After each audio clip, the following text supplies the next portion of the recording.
Hello students, कैसे हैं आप सब। आज मैं आपके लिए एक बहुत इम्पॉर्टेंट टॉपिक लेके आया हूँ जो आपके क्लास 10th का फर्स्ट चैप्टर केमिस्ट्री में केमिकल रिएक्शंस एंड इक्वेशंस। तो इस वीडियो से आपको एक फ़ायदा और ये होगा कि जो आपका चैप्टर है वो आपको क्लियर तो होगा ही, उसके साथ ही साथ आपको चैप्टर वाइज नोट्स भी मिलेंगे। तो चलिए स्टार्ट करते हैं हम आज का अपना टॉपिक। तो आज हमारा टॉपिक है केमिकल रिएक्शंस एंड इक्वेशंस। तो व्हाट इज़ केमिकल रिएक्शंस। सबसे पहले केमिकल रिएक्शंस, तो हम इसकी डेफिनेशन देखते हैं। The transformation of a substance into another substance by a chemical process is called chemical reaction.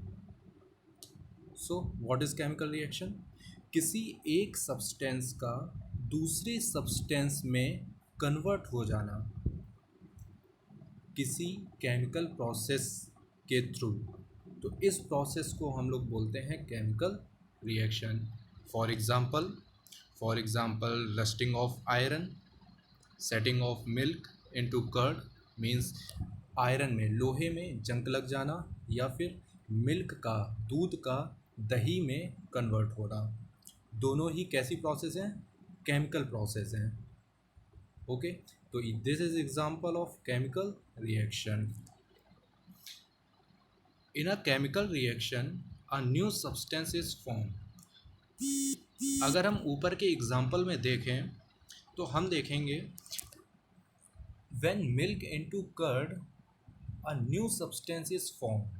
Milk is another substance and curd is another substance, and the properties of both the substance are different.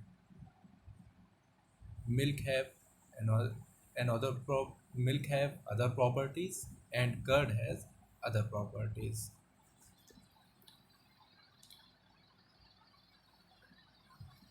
अब हमें इनकी जो chemical reaction है इसका कुछ equation form में example समझते हैं। लाइक बर्निंग ऑफ कार्बन, या जिसे हम कोल भी बोलते हैं, in the presence of air, means किसी सब्सटेंस का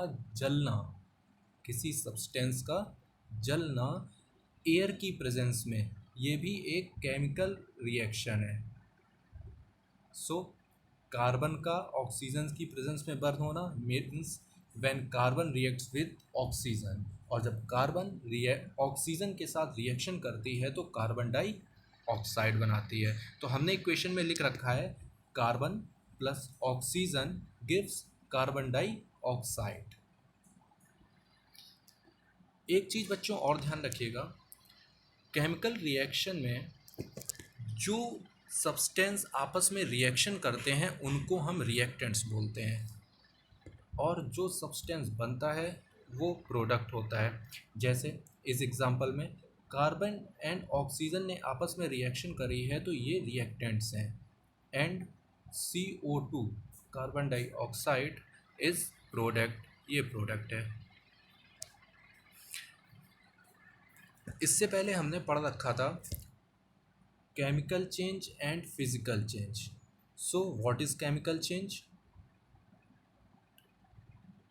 A chemical change is a change in which new substance is formed and it is irreversible change. So अभी हमने ऊपर पढ़ा है कि केमिकल रिएक्शन में भी एक नया सब्सटेंस बनता है। सो हम बोल सकते हैं in a chemical reaction a chemical change takes place, means chemical reaction में एक नया प्रोडक्ट बनता है जिसकी प्रॉपर्टीज़ ओरिजिनल सब्सटेंस से डिफरेंट होती है। इस वजह से हम इसमें केमिकल चेंज होता है।